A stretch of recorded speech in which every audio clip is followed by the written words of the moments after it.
Okay. All right. My name is Kurt Cooper. I minister at Trinity Presbyterian Church in Montgomery, Alabama. And I'm from Mississippi. I'm from a lot of places, but I went to high school and college in Mississippi. And this is my 5th year.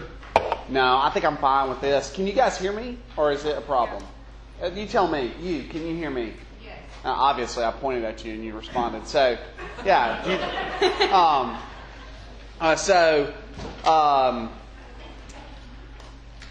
Anyway, yeah, this is my 5th YLT, but I started coming at the very beginning. I've just been skipping years every now and again. So, just quickly, this class, this section of time that we have, there are probably people in here in this class right now who would be better at teaching this than me. So I want to concede that right at the beginning. Has anyone in this room been in ministry for more than 5 years? Has anyone in this room? Has anyone in this room been in ministry for more than 10? Yeah. Is 15-ish? Close? 15, but probably not 20 if you're guessing on 15. But still, 15 years. You should probably be teaching this class. And I'll tell you this too, right off the bat.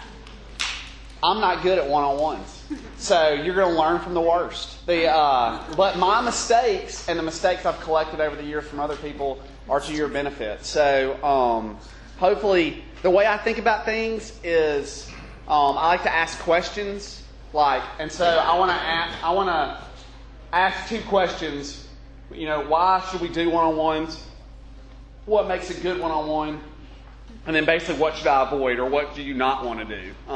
And I've got a lot of material on that third one, and very little amount of material on the second one, the first 2. But I'll tell you this. My first year that I came to YLT, I was right where you were. I was a new youth minister. I was ordained, okay? So that was like a little different for the people that were there. But I was like a brand new youth minister with not a lot of experience at a church, about 300 or so people. And I had a whole youth ministry it was just whatever I wanted to do with it. They were like, we've never had a youth ministry before, but we've got like 100 kids in 4th, 5th, and 6th grade. Not that many, but a lot. And we just want you to make this, and we just want you to craft this youth ministry. And now I feel like I would not drive it into the ditch. But at the time, they basically handed me a stick shift that I don't know how to drive. I put it in the ditch. So, but when I got to YLT, I thought that my success as a youth minister was going to be, 1, numbers above all right? More numbers, the best. And I was at a small Presbyterian church that was dominated by Baptists and Methodists, in a town that's dominated by Baptists and Methodists. So that was great for my self-esteem, and it was actually non-sarcastically great for my humility. But I thought numbers was the most important thing, all right? And the next thing I thought was events, okay? If we can just have the cool youth group, then everything. If I can get a lot of people to come to RYM, they'll be exposed to all these great things, and it's life-changing. Like if I get them to come to the summer or the Colorado or wherever, they'll come to these things and be life-changing, and we'll be doing a good job. And I don't really have to be that great of a minister. I can just put my students in front of other people who are ministers. And that was my plan to be, and that's a terrible plan, by the way. It's an awful one. And what I learned at YLT my first year, in my discussion group, we were talking about what you learned in your first year, is I learned a lot of things. I already knew the philosophy of ministry, so that was kind of boring. I played a lot of Sporkle during that part of it, but just being honest. And but what I did learn that just what I came away with, the one thing I took away was this, is that your programs are garbage, and your events are garbage, and none of that really matters if you're not doing one-on-one ministry. Because if you're doing one-on-one ministry and you're doing it well, all those other things take care of themselves. Every single one of them. And when I came back and I really said, you know what? Forget trying to beat the Baptists or beat the Methodists and have the cool youth group. I'm just going to start doing one-on-ones like crazy. You know what happened? Everything that I wanted to happen. All those things that I was aiming for were the things that I got, and I got them the exact opposite way I thought I would do it. I just started doing one-on-ones like crazy. All right? And so why do one-on-ones? Like, why do you do them? Well, first of all, they are not flashy or cool, and no one will ever tell you you're a good youth minister because of them. Okay, so that's the reason not to do them. The other reason it's awkward is because you have to ask a teenager who is way cooler than you, all right, to hang out with you, all right? So, and that's fine too, all right, but that's awkward for you, all right? And another thing that will happen is they will say, okay, and then they will cancel on you. And at the very last minute, when you're already at the restaurant, they will cancel on you. And when it happens, you will say to yourself, I'm a failure. And I wasn't cool enough to get this guy plugged in. And the truth of the matter is he had practice went late, and he had, a project that he forgot to do, and he just really didn't have time, and that's fine. But it's just hard. It hurts your soul a little bit to do one-on-ones because you are putting yourself all the way out there. And the younger you are and the closer you are to the time when you were cool, the harder it hurts, okay? So now one-on-ones don't hurt me very much because I'm 35. And I feel like I look young, but to my kids, I might as well be 60. All right, they can't tell the difference between a 35-year-old and a 60-year-old. I'm convinced. Like, you're super old, but when you're young youth minister, and you used to be cool, and now you're not anymore, that hurts. So there's a lot of reasons not to do them, is what I'm trying to say. But the one reason that you should do them is that it is what drives the success of your ministry. And by success, I mean, is it God honoring? Are people coming to Jesus Christ? Are you fulfilling the Great Commission? Are you discipling believers and the children of believers? And when you do one-on-ones, that happens. And I don't know why the Lord chose to do it this way, but one-on-one ministry is just awesome. So if you take away anything from this class, is that your one-on-one ministry is more important than everything else that you do. And you can quote me on that. I think it's the most important thing that you do. Okay, so those are the drawbacks. One-on-ones have the lowest immediate payoff, but they have the highest highest return on investment later on. So that's how I like to think of them. Like in a money terms, you're collecting relational chips. And these big events, they have a huge immediate payoff, all right? But over time, they fade. We've all got the story. Probably all of us on here are the story of the person who went to summer camp and they thought they were just like going to be a missionary, and then you came home, the next thing you know, you were in a biker gang. And how did that happen? It faded. But one-on-one ministry is the exact opposite. You don't walk away from it and think, I'm making a difference for Jesus Christ. And then later on, when your students tell you about what meant the most to them, which has happened to me, it will be like, you took me to Sonic all those times. And I'll be like, really? That was it? Like, not the teaching? I got something for the guys really quick in here. I got to tell you something. Do you think your gift is teaching? Guess what? Every guy here thinks that. All right? That's like, you're like at Vanderbilt right now. All right? Like, you think that you're like, that's the... Brian Habig said this. Stacey Croft says it. Now Richie says it. I've heard so many Vanderbilt RUF ministers, and they all say the same thing. I love them all, and they're the best. But they all say the same thing. All these successful kids come to Vanderbilt, and they don't know what to do. There's an existential crisis because guess what? Everyone at Vanderbilt is successful. Well, guess what? I think my gift is teaching. Okay, like this is what I feel like I'm the best at. But you know what? Everyone here is best at that. All right. So guess what? Even your teaching, that meticulously planned Sunday school. I have my Sunday school planned out for the next 7 years. I can tell you what I'm teaching for the next 7 years. You know what? None of that matters. You know what matters more than anything? One-on-one ministry. So you have to die to yourself and take up your cross and say, even this might not be what I'm best at, and I'm certainly not best at, but this is what drives my ministry, and this is what makes a difference for people. Here are the benefits of one-on-one before we talk about how to do a good one. One is that they're measurable, okay? You can tell how good you're doing, all right? Just by the sheer volume of one-on-ones that you do. You can say, you don't even have to, we'll talk about how to do them well, but it's more important that you do them. Doing them poorly is much better than not doing them at all. And the more that you do them, it's schedulable, all right? That's one thing I hate about ministry. It's like when a carpenter goes to work, he leaves the next day, or he leaves at the end of the day, and a house frame is up. When I go at the end of the day, sometimes I'm like, did I do anything? And that's a frustrating part of ministry. But one-on-ones are measurable. You have a big youth group. I have a bigger one now. You just tell yourself, I got to meet one-on-one with 3 guys this week or 3 girls this week, or maybe more. It just depends on what's going on. You want to set your sights high and say every day. Good luck with that. That's going to be tough. But But it's nice because you can look back and say, and it's wonderful for their parents too.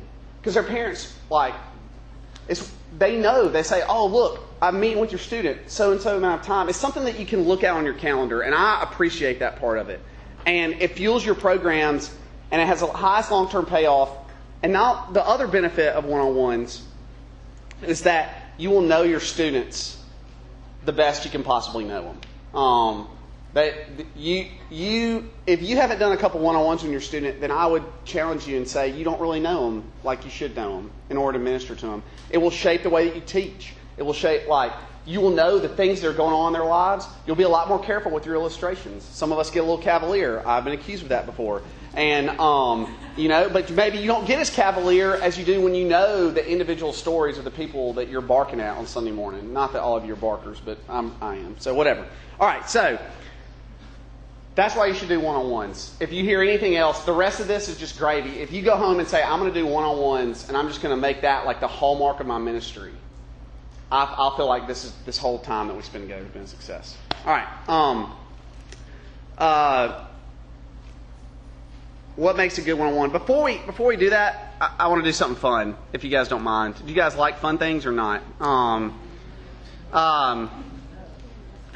I hate fun. So, you're a good Presbyterian. All right, here we go. I'm going to read you a question, and I'm going to ask a few people to answer it on the spot. I hope. All right, here we go. I'll see which one I'm going to choose. Okay. You have won a prize, and the prize has two options. You can choose either, but not both. The first option is a year in Europe with a monthly stipend of $2,000. The second option is 10 minutes on the moon. Which option do you choose? And whenever I ask these questions, the most important question after that, the real question is why. Okay, let's see. You. What's your name? Matt. Would you like to go to Europe for 12 months at $2,000 stipend, or would you like to spend 10 minutes on the moon? And why? It's the freaking moon. Okay, that's enough for me for right now. If we were having a one-on-one, I would explore that a little more. Corley, what would you choose? Europe, you would? All right, and why? Obviously. Yeah. Versus 10 minutes. Oh, and you make money. That's good. You know that I ask that question to almost every student I have, and it falls along gender lines like that almost every time. Like I can't say before they said it, I was like, I didn't pick that beforehand. I didn't do anything, but I was like, in my mind, there's no way I can predict this now. But in my mind, I was like, he's gonna say moon, she's gonna say Europe. He's gonna say moon, she's gonna say Europe. Always. All right. Why is that a good question? Okay. Why is that a good question? It's a good question because it's a dichotomy. It's two things. But it also lets people tell you, they let you in a little bit about themselves. I can tell a little bit about these people by their answer. You know what I mean? And I want you to think about, when we talk about what makes a good one-on-one, I want you to think about the kind of questions you ask people. All right? Because that is so much more of an insightful question than how's it going. All right?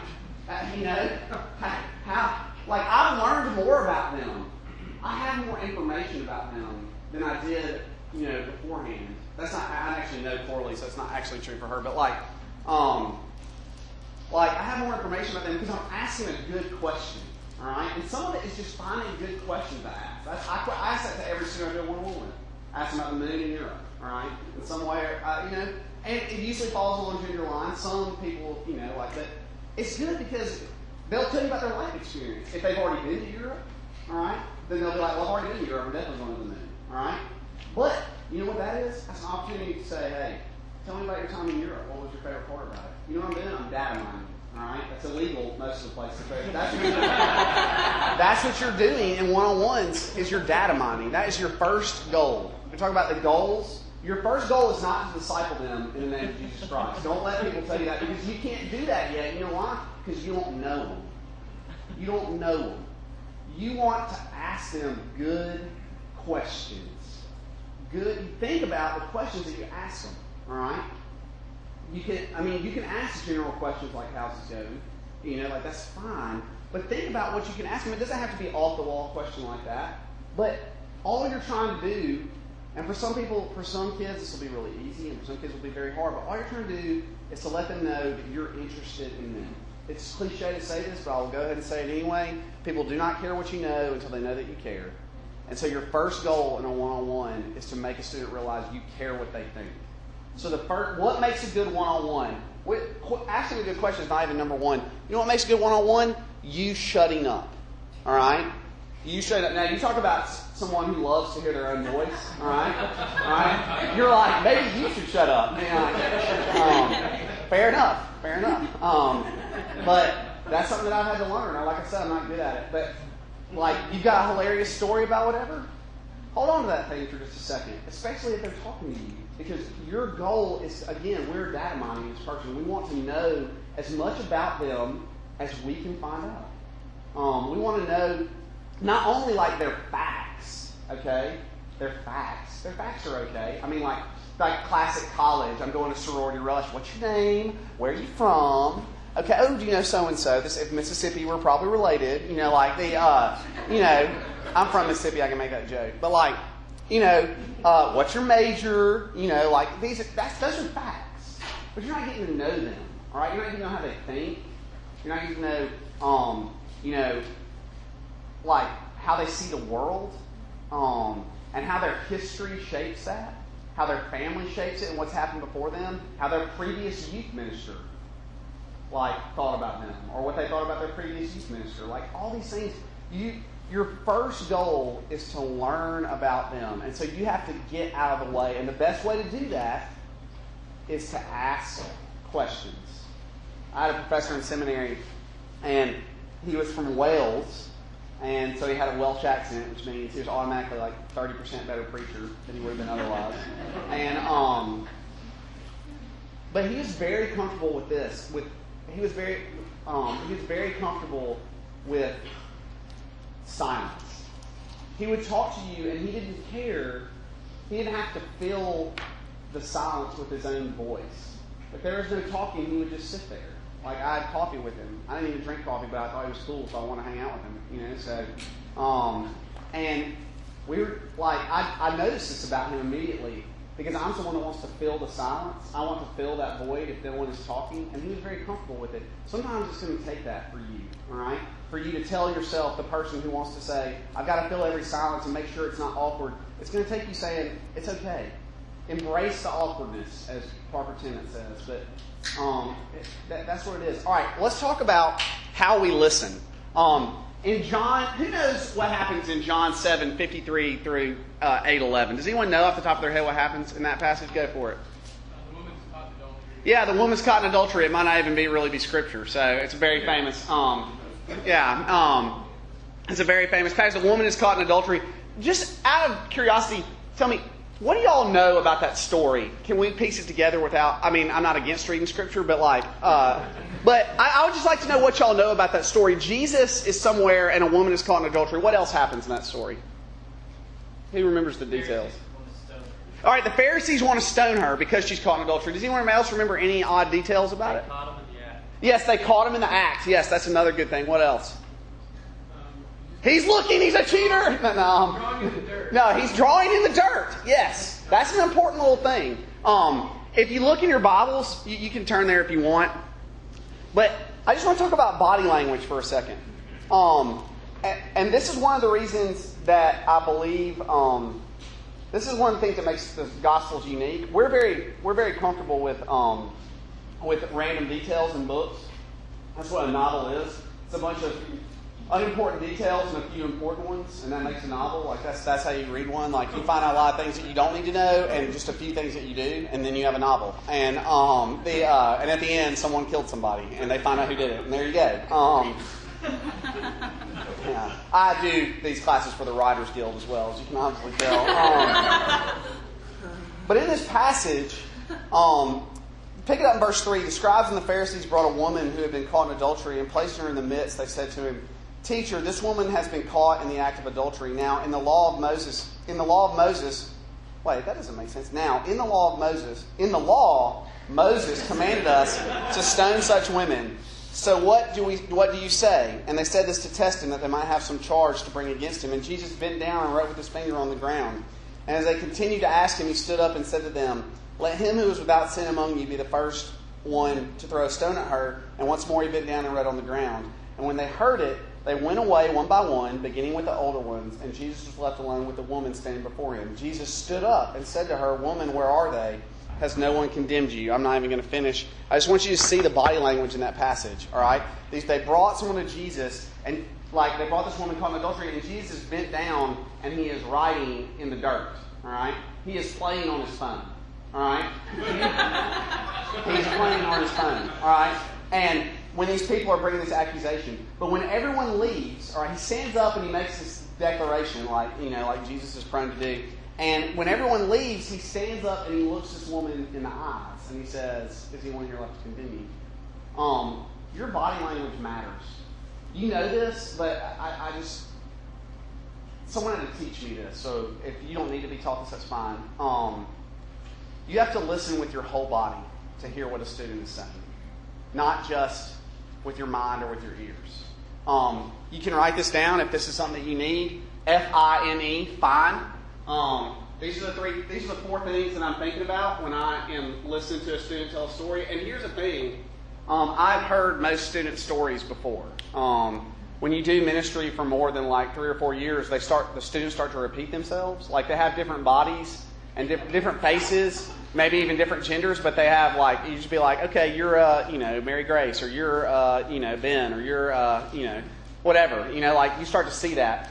And sometimes that can make you very cynical, and you'll be like, oh, this girl's biggest problem is she didn't make the cheerleading squad, or whatever. Well, it's such a big problem, whatever. It can vary. But to her, it's a huge problem. But this is what I'm thinking about right here. I'm thinking about one thing. First, I'm thinking about facing them forward. When I listen to someone, I'm faced up with them, like I am with Jennifer right now. Okay, I'm not lean back in my seat. I'm not I want to let them know with my body that I'm listening to them. The other thing is that I'm slightly inclined toward them. That's an I, slightly inclined. That is another cue from them, a nonverbal cue. Remember, 90% of what you say is nonverbal. That is a cue that I care about what's going on here. Okay? It's kind of like when you're watching a game and a big play is about to happen. Let's say a wide receiver is running deep and the ball is in the air, and everyone kind of does this. Without it, you watch, everyone will do this on their own. All right? It's because what is happening right here is going to be big, and they want to pay attention to it. And when you do that to a student, whether they know it or not, you're telling them, they're picking up on that nonverbal cue, I'm interested in what you have to say. You're not a project for me or a job. I care about you. The other thing is no distractions. This is a very hard one for me. That's why I always, when I meet people in restaurants, never face the television if I'm doing a one-on-one. My wife will turn me, if there's a television, she'll turn me away because I can't do it. I literally can't have a conversation with someone if there is a television. Even ads, one of those TVs that just does ads, I'll be like, look at those ads. I really do need my lawn clipped. I really do feel like I'm paying too much in taxes. So this is an active thing that I have to think to myself, all right? Because not everything that a student tells me is super interesting, okay? All right? We want to show them we care about them. We don't want to deify them as if they're the greatest thing ever.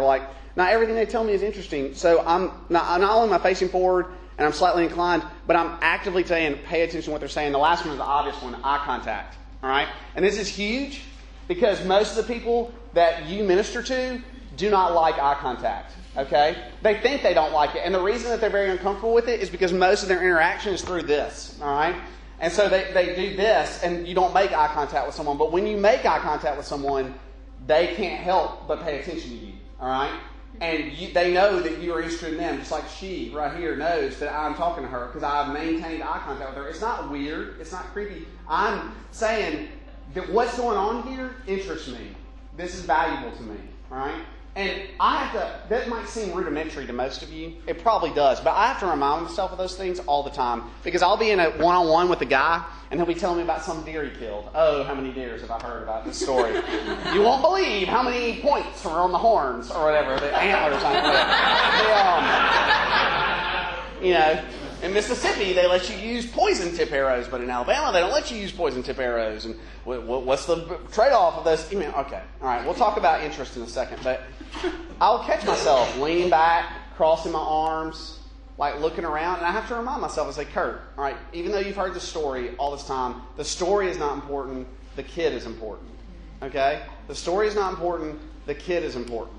And this is such a huge thing, for me to remember because you do student ministry long enough. I've been doing it since I don't even remember when. Some of the people in here were in RYM when I was like a youth minister, so that's creepy. But like, you just hear the same stories over and over again. It can make you cynical, and you have to tell yourself, like, this person is who I'm worried about, not the story and whether it's interesting or not.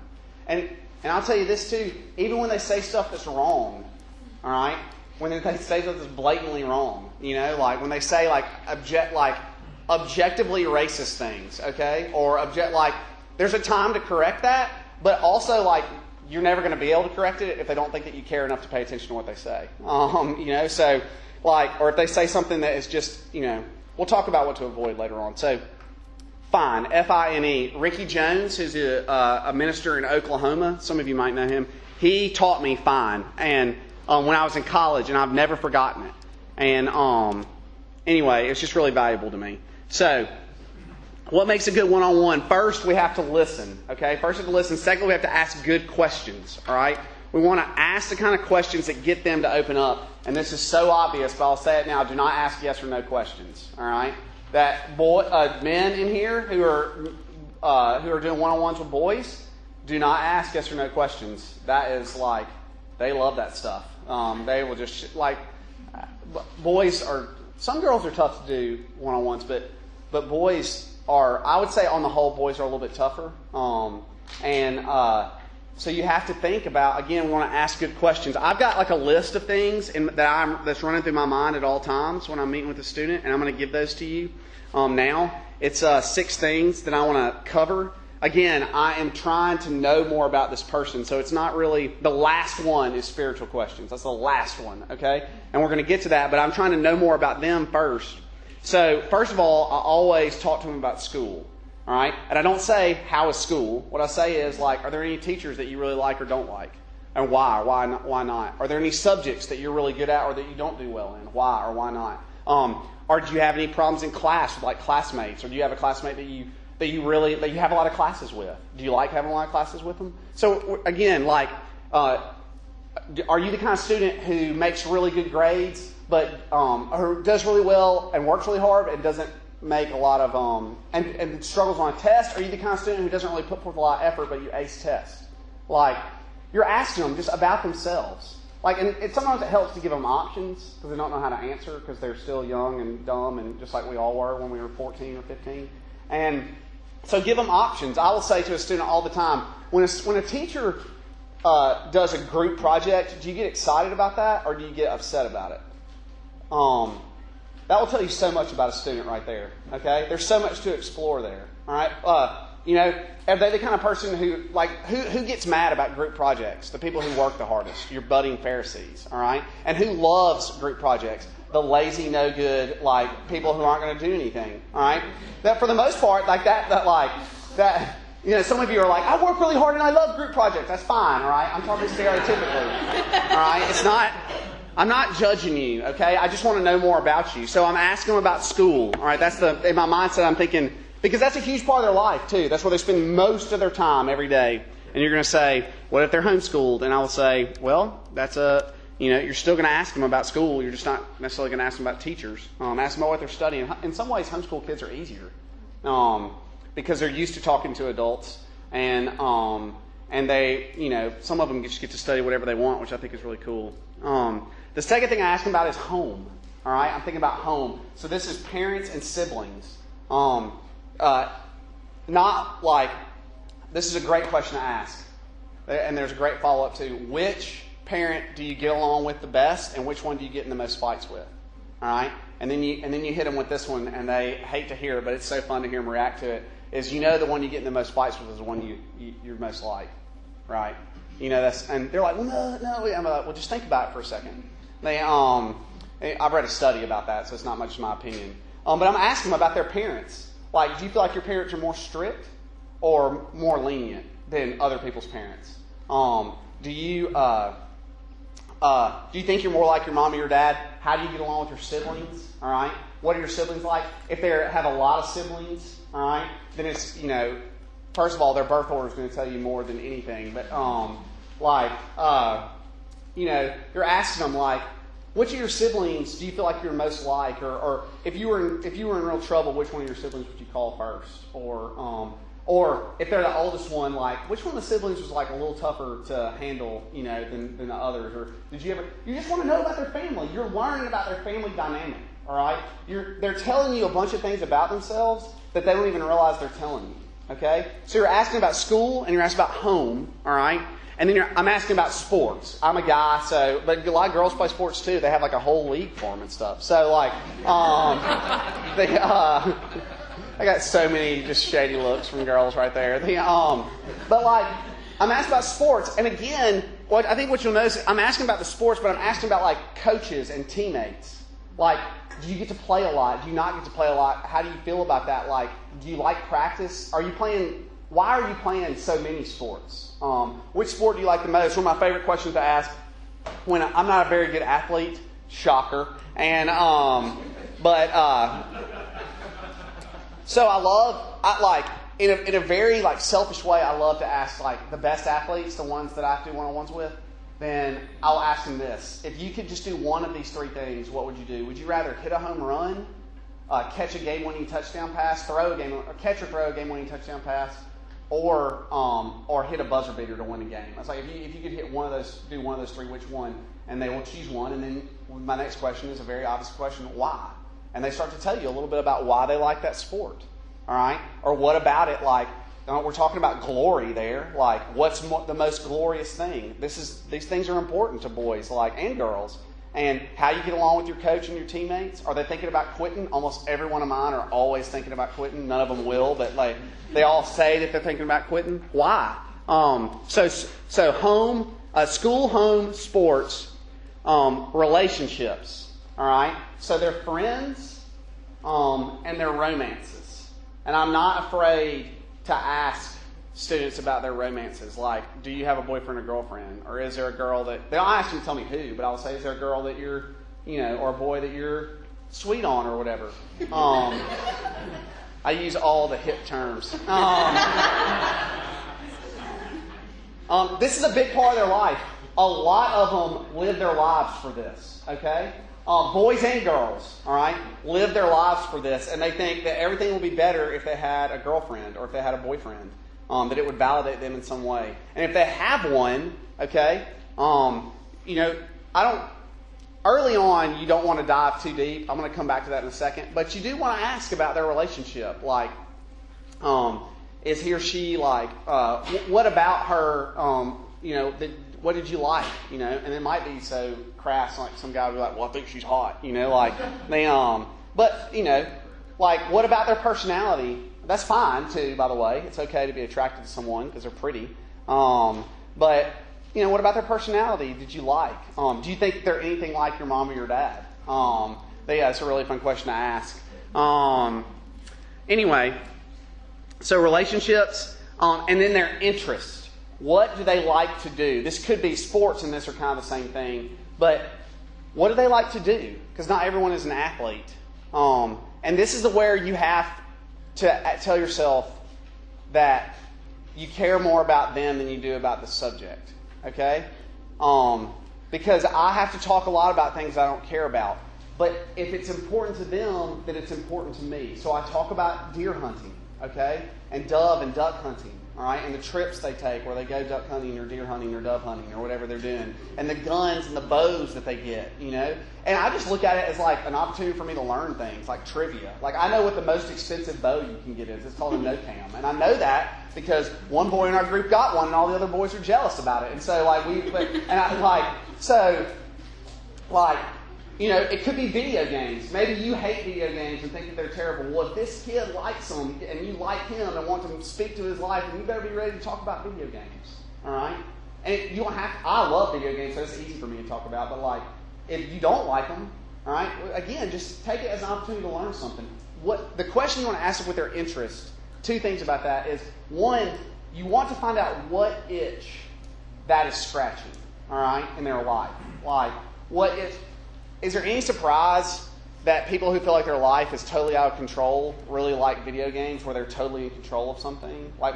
Is there any surprise that people... I just use video games as an example, but is there any surprise that a boy who feels like he doesn't really know how to get ahead with like a video game with like a linear path of progression where he can give him some success, something that he can win, something he can do by himself, and he is the winner and the hero. Of course, okay?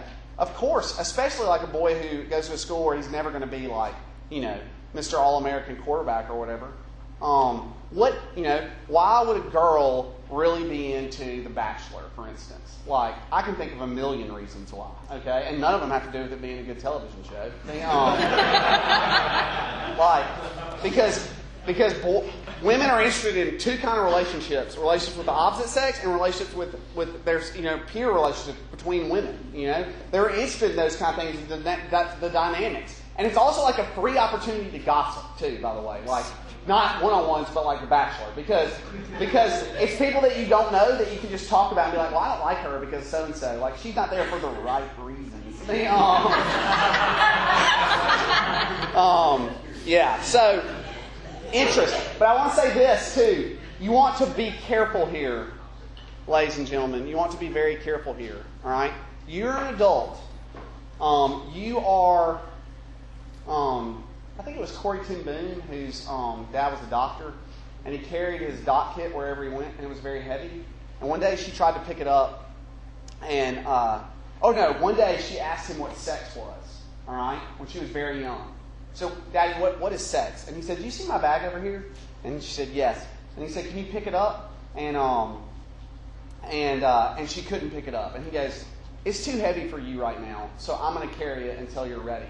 And that's when I'm going to tell you about sex right now, too. I think she was like 4 or 5 at the time. She was really young. So, some things your students are not ready for. And they're into things that they're not ready for. And you have to be careful about how you interact with those things. Like, for instance, we're all adults in here. My favorite television show is Breaking Bad. It's better than every show you've ever seen. And it's the greatest show in the history of television. Do you think I talk about Breaking Bad on my one-on-ones? No, because there's a ton of stuff that happens on that show that a 14-year-old really isn't ready for. Even though probably all my students have seen it. Okay, I'm granting that, but I'm careful about that because when you talk about certain things, you are in some ways condoning them. All right, so that's why I'm really careful about what movies I talk about. Really careful what television shows. Mary Cam, that's my female counterpart who works with me at Trinity, and I got a lot of notes from her for this seminar. But we were talking about one-on-ones, and she said things like The Bachelor or other things she's really careful about what she talks about with those girls because she doesn't want to make it seem she was in college and she did bachelor parties at someone's house where they all watched, or she did whatever, but you have to remember that they're not ready for everything. They're still babies, guys. A 14-year-old is a baby.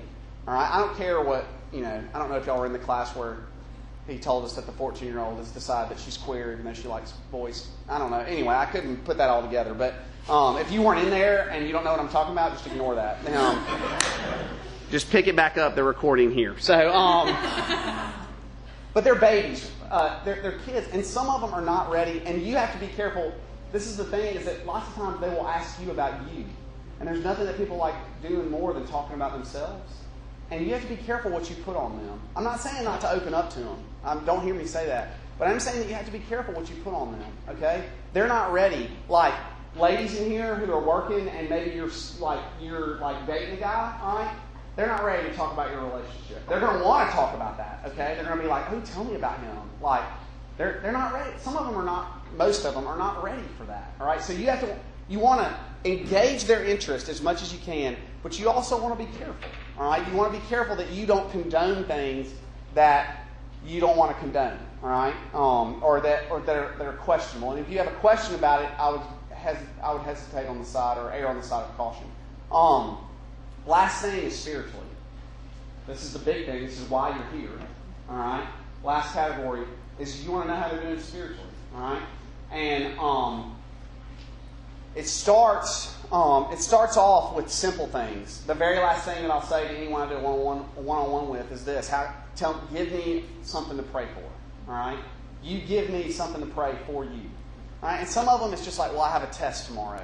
Okay, we can start there. All right, they don't have to back their emotional dump truck up and put it on the table in front of me right there.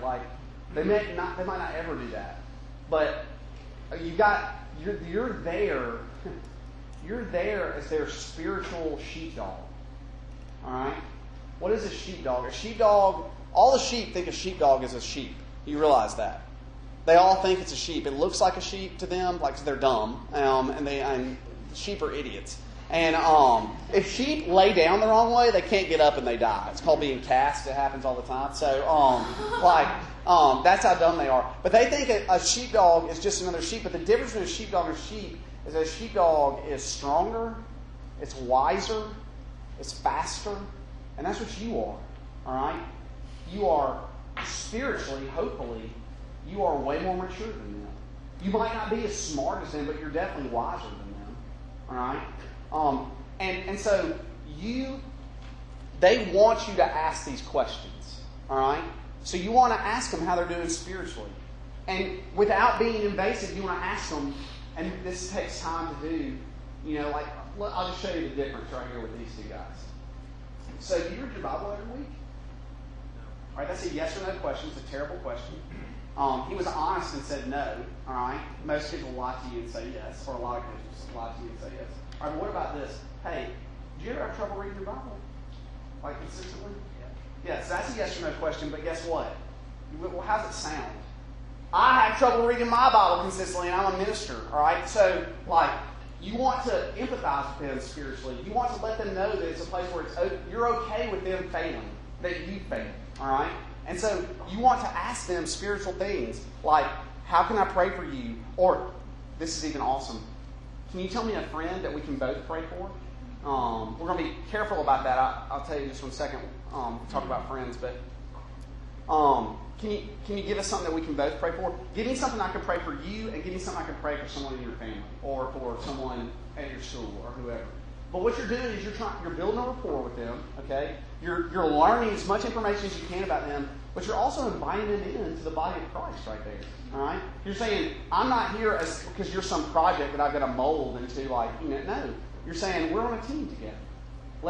I need prayer. You can give them something to pray. And depending on how old they are, you can give them something to pray for you. Be careful about that too. You don't want to drop your deepest, hardest things that are going on in your life, maybe on a 13-year-old girl. But okay, I'll pray for that. But spiritually, you want to gauge how they're doing. All right, and the two, you ask them a simple question like, what did you if they were in church Sunday? What did you think about the sermon? And about what our pastor, all the kids call him Mr. Mack. What did you think about what Mr. Mack said about this? And it might be I don't know. It might be I wasn't listening or I fell asleep. Okay, well sometimes I struggle with attention too. It's okay. What you're doing is you're drawing information, and I'm always thinking about what I'm doing is always thinking about those 6 things. Those 6 things where I can gather information about them, and I can let them know I care about them, all right? And I'm building relational capital with them. I'm just bringing in poker chips of relationship, and we're not gonna cash those in on the first one-on-one, guys, or the second, or the third, all right? All right, so we'll make sure that we're doing all right. How are we looking on time? All right. Oh, we're doing great. So, would you guys rather have a long break, or would you rather get out early? And I think I know the answer to that one. It's the second one. We're going to do some asking questions, but okay. Last thing about what makes a good one-on-one, and then maybe we'll have some questions, and we'll talk about what to avoid. What do you do on a one-on-one? All right. So, all right.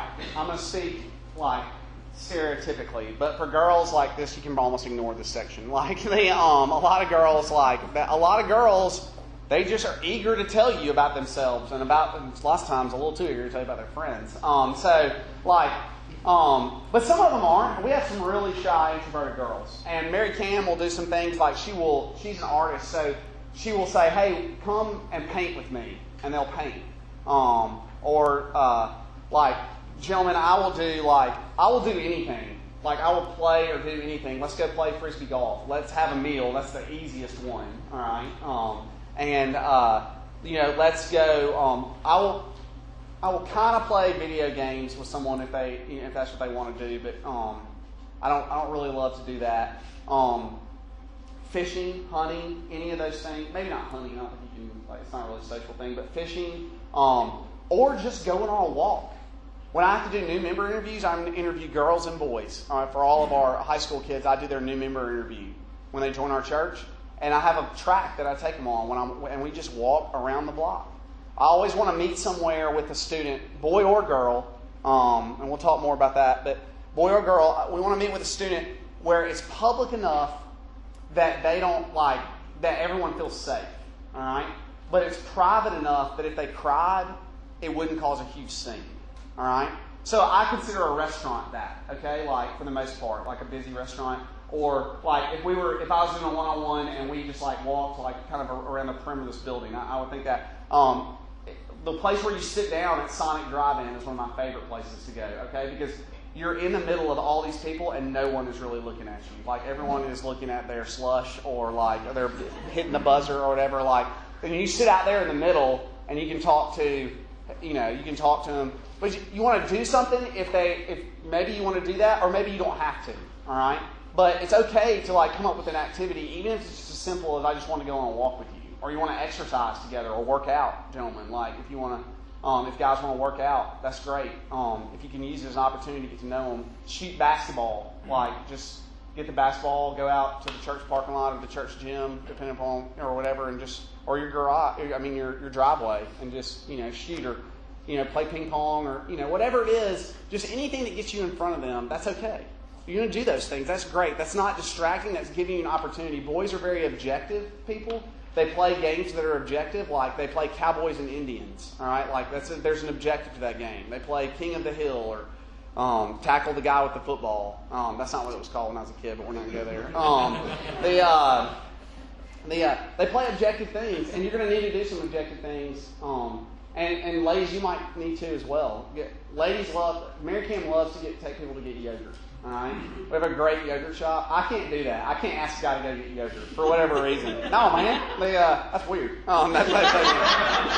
So even though I would love to do that, I would have that craze card punched all the way out. But yeah. So you want to do some things. You want to meet somewhere public enough that everyone feels safe. Remember, you protect yourself here too, but private enough that if someone cried a little bit, it wouldn't be a huge scene. Now, if someone breaks down and sobbing, it might be a scene no matter what. But if you're having that happen early on in your one-on-one career, you'll be teaching this next year, so you can tell all the first years then about it. But yeah, okay. I want to talk about what to avoid, but let's stop for a second. If you guys want to ask me some questions, I won't be able to answer. Let's go for it. So I'm assuming, taking them to your house is probably not a great idea? It depends. Taking them to my house is fine. One, it's known territory because all the senior high come to my house all the time. Two, my wife is at home with my son. So we're never it's never just us. So it depends. I'd be real careful about that though. And we just live in a wild time, man. We live in a wild time, and you take your ministry in your hands whenever you do one-on-one with anyone. You know what I mean? Because oh man, it's just wild. It used to be that I could pick up an 8th grade boy and say hey, I'm going to take you, we're going to go shoot hoops or whatever. But now you just have to be careful about that, even that. So I just let you, it's your job and your career and your life. So I'll let you use your discernment on it. And I'll use my own on mine. Is that fair? Yeah. But I think it depends on the kid and who it is, and sometimes if we're going to do something, it's okay to do a 1-on-2, especially when they're younger. So that's manageable. It's not the best. It's harder to really, but yeah, it's a good question. You have to protect yourself and above any suspicion of any wrongdoing. So you should think about that. Hey. Could you talk about confidentiality a little bit? Oh, yes. Okay, well, that's in the what to avoid session. We want to avoid confidentiality. We want to just gossip about everyone. No. Okay, yeah. All right, what to avoid. We'll start there, and that answers the question. It's going to answer that question. Gossip is the first thing. Okay. Can we go back to wisdom? Yeah. On what to talk about? If they bring it up, if I were to ask the question, what's your favorite movie? Or Yeah. what movie you recently watched? Yeah. and the content's inappropriate, would you still, if they suggested and brought it up, would you move with that, or would you change the subject? Well, I think that what you can't do is this. All right, what you can't do is be like, if they say, let me give an example. If they were like, so I was watching Game of Thrones last night, all right, and they're like a 16-year-old guy, you know, I'm going to be like, look, I've read some of those books, and I know about what those movies are like, and if I don't mention anything about that, what am I doing? If I don't, I'm acting like it's just totally normal. So I'd be like, I had a student that brought a Game of Thrones book on a church trip, and I was like, hey man, tell me a little bit about, I mean, I didn't judge him, you know, like, well, it's well-written literature, first of all, so, I mean, like, but there's lots of really adult things in there, and, I said to him, I said, tell me about you reading these books. He's like, what's, you know, tell me there's dragons and blah, blah, blah, you know, like, so nerdy, but, like, now, like, nerdy is cool. I was born too late, too early, but, you have to address it. Yeah. You have to address that part, because the temptation is to just not address it because you don't want to come down as judging, but you have to, because remember, they know who you are. Never for a second think that you're their peer or that you're their friend. You're not cool, and they don't need your friend. They don't need a friend, just to be honest. They've got plenty of them, all right? What they need is an adult. And so you have to address it. That's a great question, but you have to address it. And it's okay to say, like, I mean, like, I will tell, if a kid were to mention that to me, I would say, look, I read the first 2 books of Game of Thrones, like, but I had to stop reading them. And I definitely cannot be watching the show, because I just don't need to put that in front of my eyes. You know, like, there's no such thing as unseen. So, yeah, I mean, if they bring that up, I think it's okay. They want and expect you to do that anyway. They know who you are. And sometimes they might tell you that they're into things. Sometimes students have told me some stuff. I had a girl tell me something one time that just, I don't want to keep her confidence, but I had a girl tell me one time a lot about her drug use out of nowhere. Like, I almost floored when I was on this one-on-one spree when I came back after my first year. And, like, I was just floored. And I'll just be honest, I didn't really know. And that's one thing I'll tell you is when we talk about things to avoid is giving advice. All right, hold on. Let's get it in order, first of all, all right? That's a great question. First of all, things to avoid, number one is gossip of any kind, okay?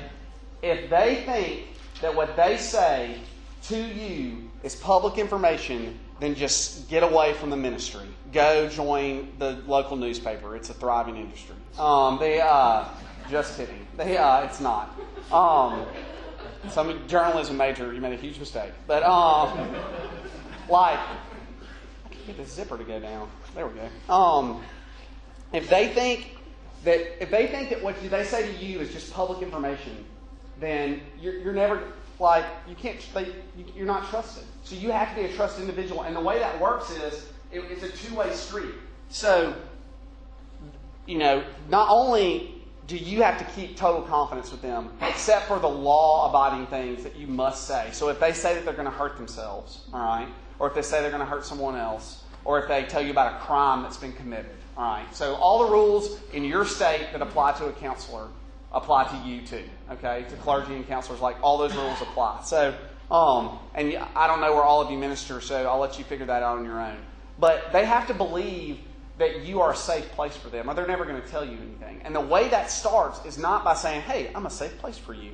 No, the way that starts is this, that you will tolerate no gossip, all right? And you're not in a heavy-handed way, all right?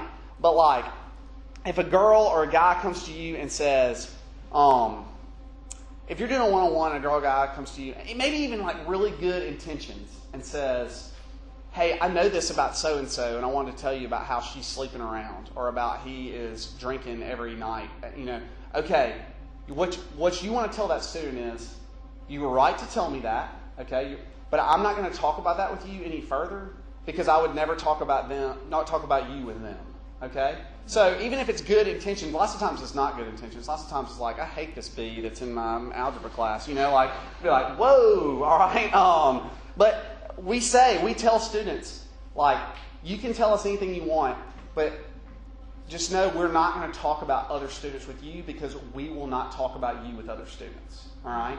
Like, and that's a comforting thing, because what you're telling them is, one, that you don't want to gossip, but two, you're telling them you're safe. you're safe with me.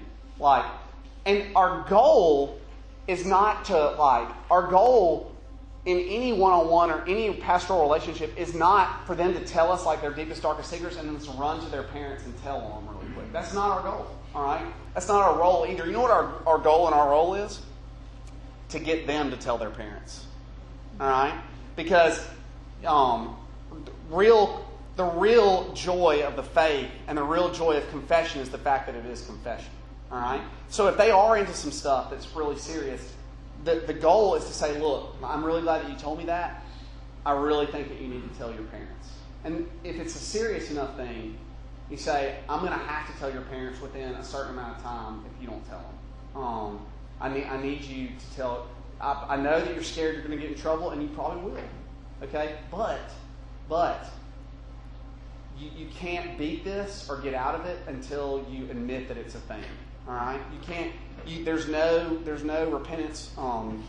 There's no redemption without repentance, and you have to. You're going to have to tell your parents, and that's our goal. Is not to tell on them. Our goal is to get them to tell their parents. All right, because what are we doing there? We're showing them how to live the Christ life. All right. My goal is not like for someone to always be watching over me so they can tattletale on me. My goal is that I wouldn't need that. All right, that I would run with my sins to Christ. So we don't want to gossip. All right, we don't want to be a tattletale.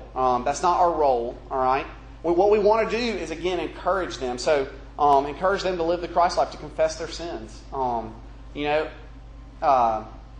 Second big mistake besides gossip is talking too much / giving too much advice. All right? This is like what you're going to...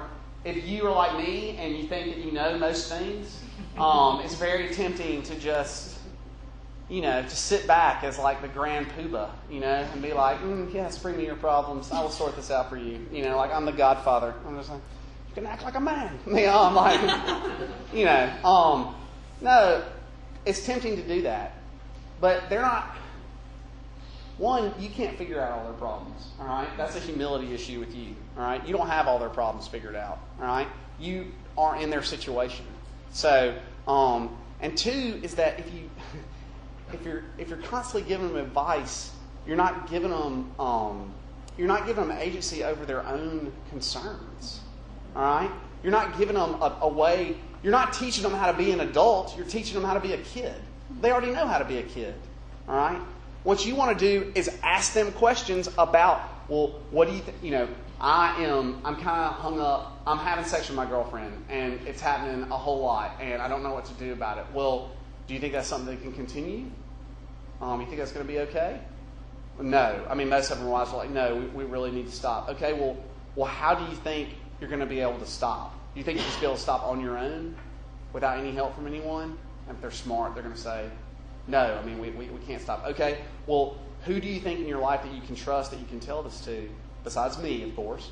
Who do you think in your life that you can trust, you can tell this to, that can help you? And they might be like one of my friends. And I'd be like, okay, that's good up here. That might be okay. But anyone that's like older or smarter or wiser, again, what we're trying to do is get them to do the same thing that you have to do with your sin, which is be real about it. We're not going to be like, I had that problem in 1986, and here's how I solved it. Come and be an arrived Christian just like me. You haven't arrived. You're not modeling for them humility. If you're giving them advice all the time, you're not modeling humility for them, and you're also like feeding into the lie that one day they'll have conquered all their sins, and they won't. All right. So again, don't give too much advice. You're probably talking too much. You don't have to tell every funny story. You don't have to don't give too much advice. Don't gossip. I had a neat little PowerPoint, but I'm not a powerful enough person to get the room with the PowerPoint. So I'll say that while Joey's in here to mess with him a little bit. Oh, big mistake. This is the mistake that I make more than any mistake, okay? It's hard for me to say this. Surface-only conversations. Never turn into spiritual. So, listen, if there's anyone here who was not popular in high school, all right, this is not your chance to have all the popular kids as your friends, all right? And to keep it surface level, all right? And for them to think you're cool and to just talk about the normal things. Here's the thing. They want and expect you to turn the conversation toward your faith. They want it. They expect it. When you don't do it, they lose respect and use for you. Okay? You are no use to them if you don't do that. All right? So do not think like, well, this guy's kind of on the fringe and I want to drive him away. We'll just talk about football today and I won't. No. You at the very minimum say, I want to pray for you. And I will say this. I bring my Bible to every one-on-one. Not my phone. Not my phone. I bring like that piece, all those pieces of paper that are the special paper like put together. I bring that. You know, and it's a reminder to me. It's sitting on the table when I'm eating breakfast at Chappie's. It's a reminder to me I'm here for a reason. All right. Do not keep it surface only. All right. That is a major temptation. All right, because it is hard and awkward to get into people's business. You can't afford to do it. All right. You can't. You got to embrace the awkwardness and say, look, they know that. What you've done in your mind is you've lied to yourself and made yourself think like, this person's hanging out with me because I'm cool. No, they're not. You're not cool. I'm looking around. I can see. I have a pretty good estimation of what's cool. There are not a lot of cool people here. All right? Like there aren't. And they're definitely not hanging out with you because you're cool. They're hanging out with you because you are someone, you're there to point them to Jesus Christ. And if you don't do that, then why are you there? If you don't do it, then why are you there? You're there for no reason. They have no use for you. They want and expect it. All right? Again, they think you're 60. It's good to think that they think you're 60. All right. One other careful thing to avoid, or I won't say to avoid, but something that is a major thing that I'm sure some people have already thought about because of some things I've mentioned. If I'm a boy, should I meet with girls? If I'm a girl, should I meet with boys? All right. My pat answer to that is no. All right. If you can avoid it. The answer is no. I have married Cam for a reason. All right. She does our girls' ministry. I don't do girl one-on-ones at Trinity. Like I really don't. The only time is I do new member interviews with girls. And if there's something major that that Mary Cam brings to me, then she and I might meet with the student. But I don't do girl one-on-ones. But when I was at Lawndale, I didn't have a Mary Cam. Okay. I didn't have someone to work with. It was just me. And so I did do a few one-on-ones with girls. All right? Gentlemen, this is a very dangerous area. And I would just say steer way clear of it. It's not impossible, but it's not the best. And what you want to do is you want to get a woman in your church. If you don't have a staff person, you want to get a woman in your church. You want to outsource this as much as you can. All right? You are their pastor. But it's a bad look. I'll just be honest. Like it's a bad look for the church if they see you having breakfast with one girl by yourself. It's a bad look. All right? And you might think, well, looks don't matter. We care about what Jesus and what's on the inside. I would say to you, BS. I'll call BS on that. It does matter. Otherwise, we wouldn't be told to avoid even the appearance of evil. So I've done it before when I felt like I had to, but for the most part, what I did is I tried to find a woman in the church who would do this. All right, like it doesn't have to be a staff person. If you don't have that staff person, the bottom line is a high school girl doesn't want to tell me about what it's like to be a high school girl because I've got no freaking clue what that's like and I can't relate to her. All right, I mean she doesn't know that I actually do have a freaking clue what it's like because my girlish figure I was often treated as one, but I really don't. I don't know what it's. I don't understand. I'm married to a woman. I don't understand her. Okay, like I get to study her like totally unencumbered, and like I still don't know how she thinks, or like it blows my mind. And I don't know what it's like to be a high school girl. Or all the different things they're going. They need a woman to talk to. All right, you are their pastor, and one of your goals as a pastor is to put them with stronger, if I can call women sheepdog women. All right, who will disciple them, okay? So I would say the answer is it's not a sin to do it. You have to be super careful, all right? And you probably shouldn't be doing it, all right? You really probably shouldn't be doing it. You want to outsource that as much as you can. Because even if you have the best intentions, it can look bad, and you just don't want the church to look bad. You want Jesus Christ to look bad. You don't want anything to look bad. So, and if you absolutely have to do it for some reason, obviously you're going to meet in a very public place. Again, I can't tell you how much I enjoy Sonic. But yeah, you just want to avoid that. I hope that is clear. I'm not saying that it's a sin to do it, but I am saying maybe not. Don't get in there. Okay. Let's stop. Well, hold on a second. Are there any questions so far? Oh man, here we go. Rewind question. All right. I'm kind of curious if this is not the time for it, fine, or whatever. What's it like with your interaction with parents when it comes to the issue of one-on-one with students? You know what I mean? Like, how does that? What do you have any kind of set conversation you have? Do you plan with them? Is it just a philosophy? Explain what? The younger the student, the more you want to let the parents have a heads up that you're going to do it. And at first, some parents thought it was like strange. That was not the youth ministry they were used to. They're used to programmatic youth ministry. So they were like, well, and here's another thing that you need to set the tone. That's a great question. I'm glad you asked it, because here's another thing that helps you set the tone. Sometimes, especially if you're starting out doing this, the kid's going to think that you know something. All right? Be like, hey, it's getting called in the principal's office. This happened to me. I started, my one-on-one blitz, and I taught this guy, and I did know a ton of things about this guy. Okay, I knew more than he thought I knew, and so I was like, "Hey, do you want to get? Let's get lunch." It was in the summer. I was like, "Let's go to Don Julio's or wherever and get lunch." And he was like, "What did I do?" And I was like, "Well, first of all, that will just knife into your pride that they think you're cool or they think you're a friend." And you ask them to pay for their lunch, and they and they say, "What did I do?" If they're not used to it, you need to do a little groundwork and let them know. I want to meet with you one-on-one. I just want to get to know you in a setting other than kickball, or whatever it is. And I'll tell you this. Some of the parents, when I did my little blitz, some of the parents were like, one parent in particular that was a parent that I kind of had problems with. I was a bad youth minister, so I should have had problems with her. I still am a bad youth minister, and I still have problems with parents. So there you go. It's not the parent's fault most of the time. Most of the time it's your fault. You just have to. I know that's hard to hear, but lots of times it is.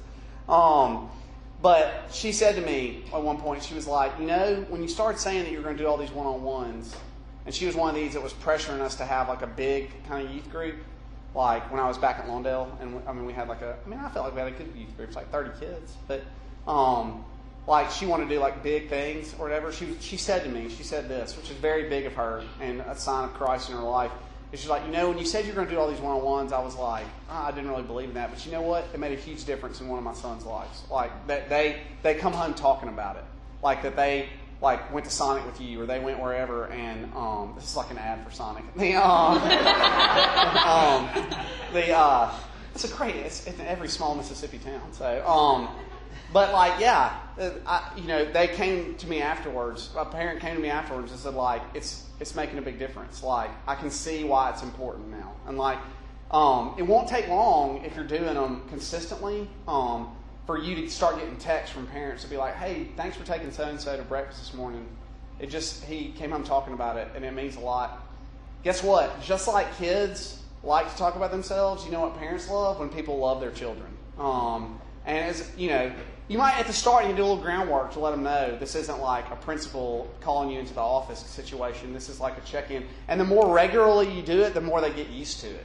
And you're also kind of prepping them for RUF too, which is like a little hidden secret.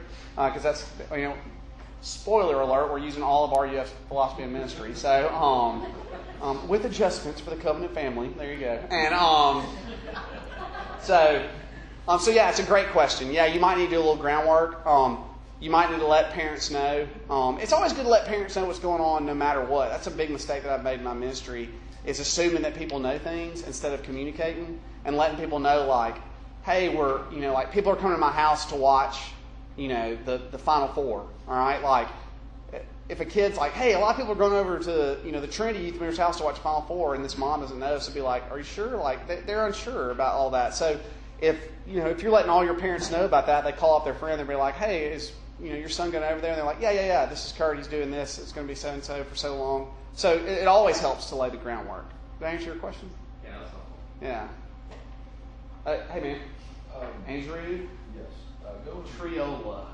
Yes. Wow. All right. Go back to the opposite sex. Yeah.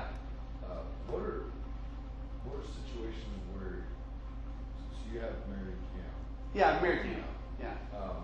When she comes to you and says, "This girl came to me and is struggling with this," what would be situations where you feel like you would have to get a picture or be involved? And what would be Okay. Like Sexting would be one that's happened. I'll just tell you about stuff that's happened. A girl came to Mary Cam and said, I got a Snapchat from a girl in our youth group, and I think she meant to send it to her boyfriend, and it was like a naked pic. And that's probably not what they're called, by the way. But I don't really like or have Snapchat, so if you know anything about me, if you start coming to RYM, you'll hear that I'm against Snapchat all the way. But yeah, okay. So that's like a man. That is a sticky situation right there, because not only do you have you've got a girl who's sending those pics. She sent it to the wrong person. Now that's awkward. Okay, can we laugh about that for a second? Oh, it's a Snapchat from my BFF. So you got to minister in a bunch of different areas right there. You got to minister to the girl who received it. She was doing nothing to deserve it, but now she's caught up in it. All right, she can minister to her and to her family. Remember, she's probably going to talk to her parents about it. We want her to talk to her parents about it, right? So, just like we want them to talk to her parents about everything. You got to minister to the girl who has no idea that you know, all right, and to her family, all right. So, and I'm going to have to. I need to be scheduled one-on-one with that boy, if he's in our group, which he was. So, so we're talking about that's like a big deal. That's a team situation. So that's like our executive ministers who we bring all our problems to. So that's where I sit down with Patrick and myself and Mary Cam, and we just kind of say, all right, this is what we know that's happened. What are we going to do to handle this? And some of it will be like us going to the parents, and some of it will be Mary Cam going to like the individual girls, or it might be both of us going in. But that's a classic situation. That happened, all right, like about 3 or 4 years ago. And so that's something. Any kind of abuse.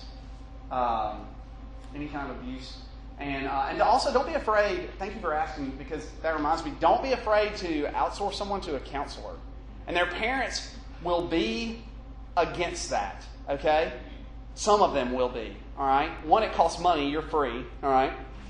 They technically. Two, but don't be afraid to say. I think we have a girl in our group at this very moment who I've been getting texts about the whole time I've been here, and she needs to go see a counselor. And Mary Cam is working with her as best as she can, but we keep trying to impress upon her parents that she needs to see a counselor, and they're against it. And eventually, one or two things are going to happen. Something terrible is going to happen, or they're going to cave and say, "Okay, I guess you're right. If this keeps being an issue." But yeah, don't be afraid to say I don't know, and say, "Hey, you need to talk about someone." I go to a counselor, so it's easy for me to. A counselor is someone who has to listen to me. It's literally their job. But I go to a counselor, so it's easy for me to recommend one. But yeah, to get back on your point, yes, that would be a classic scenario, or that's an exact scenario where we had to and if Mary Cam, I work closely with her, so if she runs into something that she doesn't understand, she comes to me and asks me. And we talk it out. Spiritual questions sometimes, someone will ask about something, about speaking in tongues or whatever. Or that might happen in a one-on-one, and Mary Cam will be like, hey, first of all, she says, I don't know. Or I say, I don't know. Don't be afraid to say, I don't know. Don't be afraid to say, okay, whatever. Let me read a bit on that and come back. But she comes to me and says, okay, I know that this is going on. How should we handle this? So we work as a team to work that out. And when there are big things like that, obviously that's a time where we don't do that for so-and-so broke up with me. So does that make sense? Can I call you Tree? Yes. Okay, good. Was there another question? Oh, hey. Have you ever dealt with a situation where the student comes to church but the parent does not come to Oh, yeah. Does not come again? How do you do one-on-one in that kind of I don't don't do one-on-ones with people who aren't in our church. And that's because my goal is to get them involved as much as possible through their friends. I don't invite kids to church. I get their friends to invite them. And we have a lot of people who have just joined our church in the last 2 years, and it's because their youth started becoming a part. And now I'll do one-on-ones with their kids, but I don't otherwise, because you need that parent relationship, all right? And if you don't have it, then that gets you in some sticky situations, because then you have to call some parent you don't know, and they're like, why are you meeting with my son? And you're all right, that. You see how that can put you in a bad spot. So the bottom line is that I don't do it. Now I will invite to our group activities, to our small groups, to anything with groups. Let's bring you in. All right, let's have the biggest, best youth group that we can have. But I don't do one-on-ones with non-members, with kids who aren't in our group. If they themselves are a member of our church, but their parents aren't, that's happened a couple times, then yes. But if they are just a guest that's being invited, they're not. We need to learn a lot more about them before we. And also, in my context, they're probably going to another church. Their parents are, and so the one thing you can't do is be inviting some other youth minister's kids on a one-on-one. Yeah. Thinking more about the parents are not going to church. They're not church. They're not Christian. They're not Christian. Yeah. So, but the kid comes to church. So it's, yeah. Oh, in that case, yes, I would do it. In that case, if the kid was coming to church, maybe they weren't a member, and this is just me now. This is not don't consider this a hard and fast rule. This is what I do. If we had a kid like that, where their parents weren't believers, and I live in a place where everyone says they're a believer, so I never run into that. But it's sad, but it's true. I have to convince them they're not Christians before I can introduce them to Jesus. But I don't know why you're all laughing. That's the South. If that were the case, then yes, I might do a one-on-one with that student. Especially if they were making a profession of faith and joining our church, then we would. But I would also reach out to their parents and say, hey, listen, I introduce myself and say, I have to do this a lot with kids who come on trips with us. They want to sign up with their friends, and I will call their parents, cold call them, and say, hey, my name is Kurt. I'm a youth minister at Trinity Church. Your son, Sage, that's the kid who came with us, he signed up for this trip. And I'm really glad to have him, but I just wanted to touch base with you and let you know that that he's coming on this trip with us, and we'll add you to an email list, so you'll get a few things like information about the trip or whatever. And I guess if that happened to me with a person I want to do one-on-one, I would call up the parents, cold call them, and say, hey, your son's been going to our church, and I'd like to meet him for breakfast every now and again. I just wanted to let you know who I was, so that you didn't think your son was meeting with some stranger or someone whoever. I work at this church. You're welcome. Here's my contact information. You can get a hold of me. You're just trying to let them know, especially if they're non-believers, they don't know anything about the church and they're suspicious about the church. You want to let them know that you are a safe place for them. I'm assuming everyone in here is safe. That this isn't like a predator convention or something, but it's not a joke. Get out of here if you're. But that's what you're saying. You're safe. You're letting them know. It's just like if you aren't a Christian, that's what you want to know for your children. You would really appreciate that, and that's probably the first step to getting those people to come to church every now and again is just reaching out to them like that. Do you have a question? Well, I was just going to say, but maybe you kind of answered it, but we have some students that come to church very regularly. Yeah. Their parents never do. But Yeah. You have a good relationship with the parents. I talk to them, Yeah. see them all the time and stuff. Would you see any problems with meeting with them? As long as you're No, with the parents. absolutely not. The thing is, the reason I said that I don't do it otherwise is because with the kids that are in the church, no one's going to bat an eye at that. No parents, they're probably going to be excited. They'll be like, oh, Josh called my ninth grader and is taking him to go, bowling or I don't know, whatever it is. And that's awesome. But for a non-member, they don't have that natural so it might check a few flags. So you might want to do some groundwork again beforehand before you do that. But I think you should do it, especially if you've got kids that are coming regularly. They're almost we call those fringe, the fringe kids. We want to get them plugged in.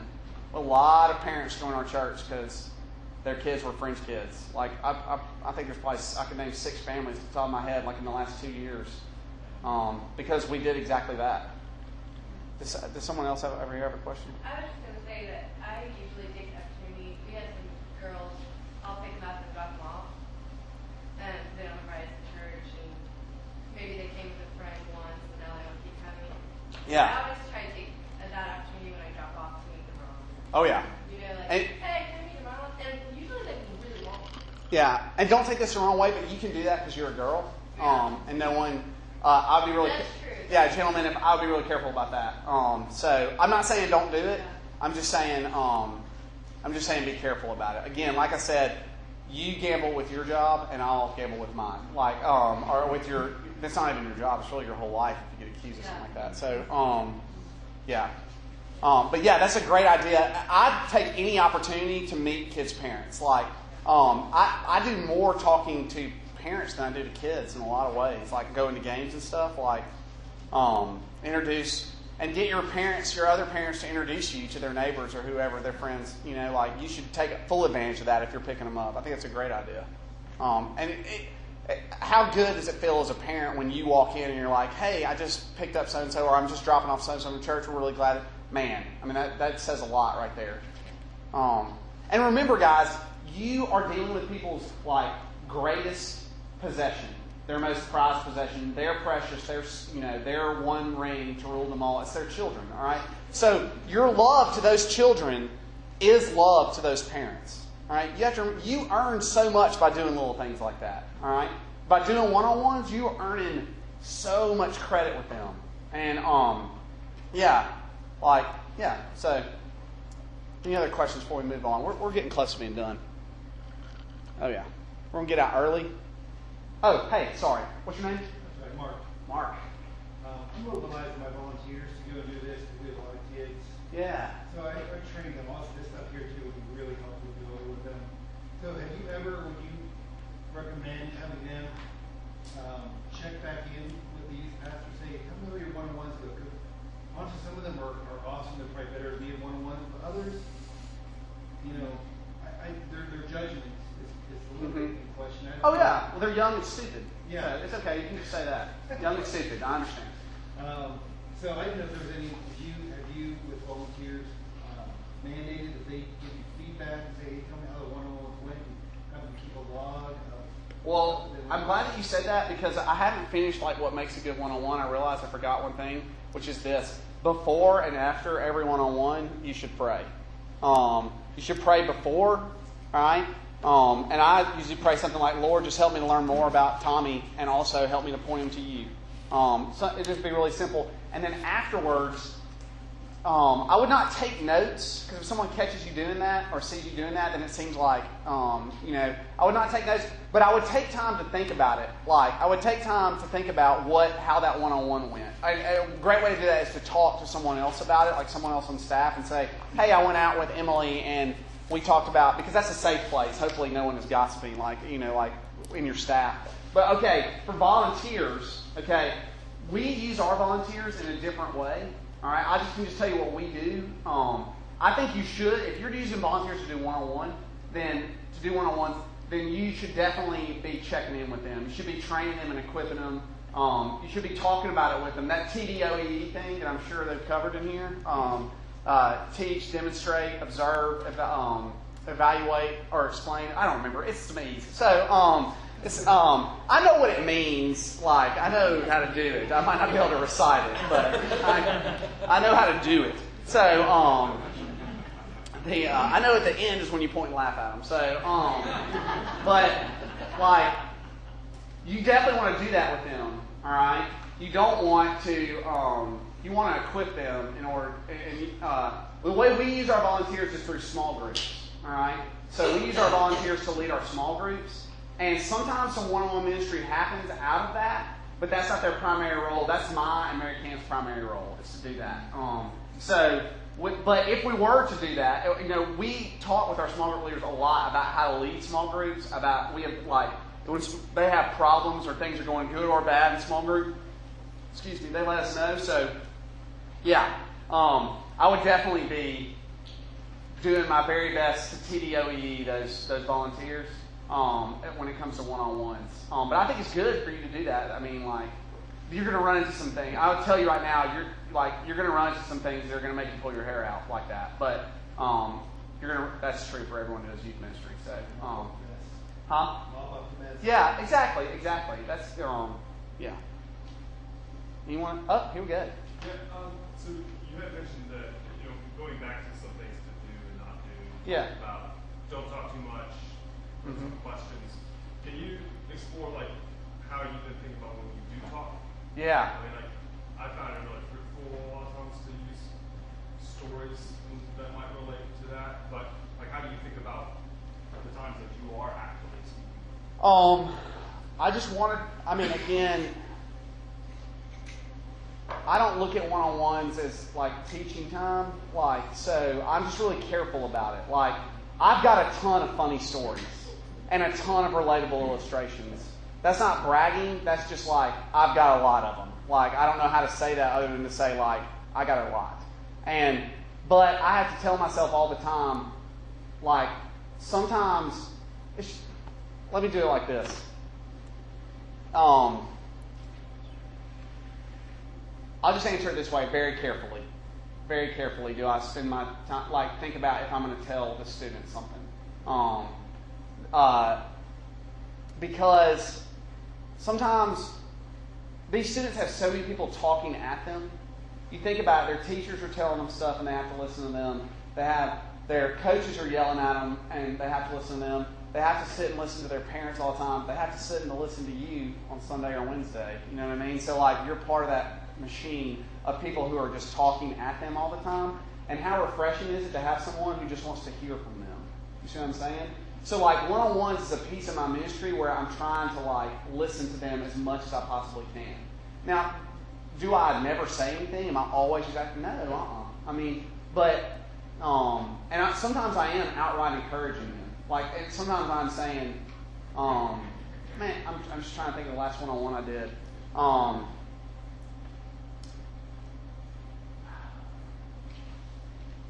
Okay, so the last time that I did a one-on-one, I did it with a former student. He's not a student anymore, but he came back from college and I wanted to get with him and talk, right? And so I asked him a bunch of questions about how college is going and all those kind of things. And he was talking about changing majors and all these different things. And at the very end, after he talked about the summer and about how he'd spent it working construction and then he didn't like it, so he changed his major. And now he's doing, like, he's on a medical route. He might be a physical therapist or an occupational therapist or whatever. Like, he's talking about all those things. At the very end of hearing him tell me all these things about himself, I said, you know what, man, can I just tell you something? I think you'd make a really good physical therapist. Like, and I started to list all the things I know about him. Like, and I said, so if that's what you do choose, I think that you'd be really good at it. That's just my opinion. And I said, you know, then I told him the story. And I said this, my son is developmentally delayed, and he has an occupational therapist. And it's made a huge difference in his life to have this woman that he goes and plays with. He's 4. And I told him a little bit about that. And I said, I think if you were, because you're talking about ministry too. And I said this to him to encourage him. I said, if you do that, it's not doing ministry. Like if you go and do physical therapy, that's not ministry. Does that make sense? Like that's still ministry too, because this occupational therapist is ministry to my family in untold ways. So yeah, I'd say, I mean, like I do tell them things sometimes, like, and I'm not good at these, by the way, too. So, but yeah, at the end, like, I think it's okay. But I just, again, the one-on-one piece of our ministry is a ministry for me to hear things and like to give them a voice. It's not really a ministry for me to like tell them what to do. You know, like I do talk about the Bible in there. I don't want you to get me wrong and think that I don't like, you know, we don't open up our Bible. Lots of times they ask me theological questions, and that's because they're trying to avoid the sin in their lives. Like, they don't want to talk about that, so just like a woman, this woman right here in John chapter 4, the woman at the well, who when Jesus was like, hey, you've got like 5 or 6 husbands or whatever, and she was like, you say that we worship on this mountain, but we say the other mountain. Which mountain is it? And Jesus he answered her question, her theological question, like, and he answered it, but he brought it back to the real issue, and he got her talking again. And at the end of that one-on-one, by the way, what is that woman who is the town whore? What does she do? There's not another word for it. She goes back and she tells those other people, come and meet a man who has told me everything I ever did.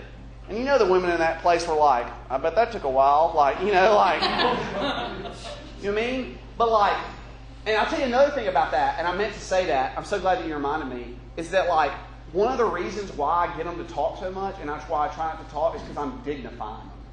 I'm telling them that like, and I'm like, I love for them to teach me about stuff. One of my favorite things to do is to act like I don't know about things that I actually do already know about.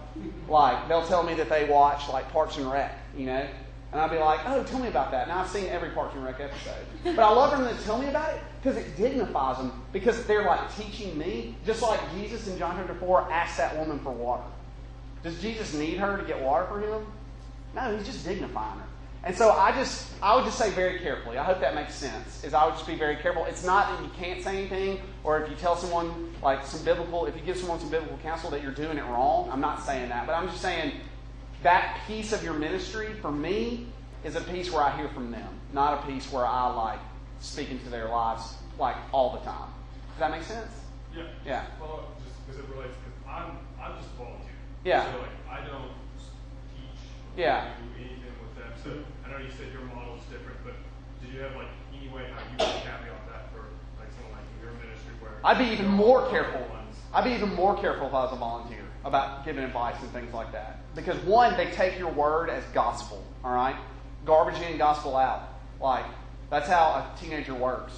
And so I'd be even more careful and more like talking to the person who's in charge, like whoever is equipping you as a volunteer. I'd be even more careful because like my volunteers, like my summer interns, if they say something, my kids are just like, well, that is it. That is the truth. Like, there is no altering it. Like, 2 + 2 now equals 5. Wilson said it. Like, they love, so you know, like, you have to be so careful about that. But yeah, like, I would just be very, very careful about dispensing advice and keeping it very close to the scriptures, if you do.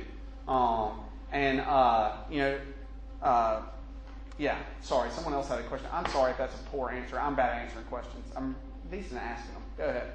I was going to say, just we with our leaders, we're always talking about that same thing. They're getting told what to do everywhere else.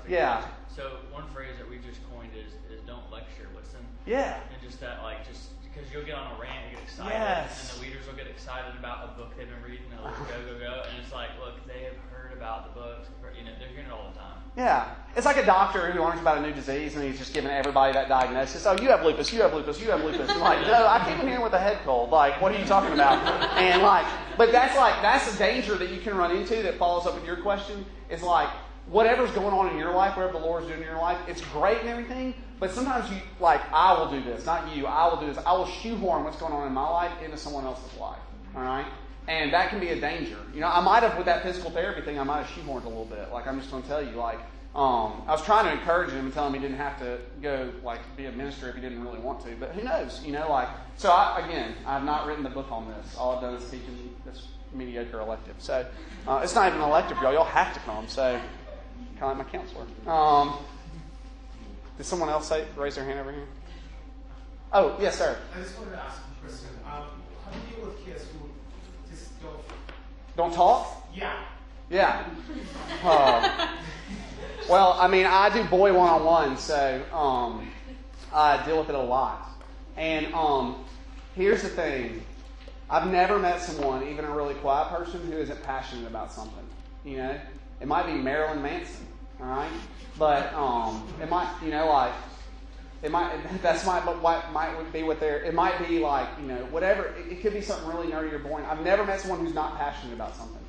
And if you can get them to talk about that thing, all right, they will, you know, like, I've seen some really quiet kids, and I've been like, tell me more about this RYM thing. And they're like, well, you fight these dragons, and then, like, you have to level up and everything. And I'm like, I even like video games, and I'm like, you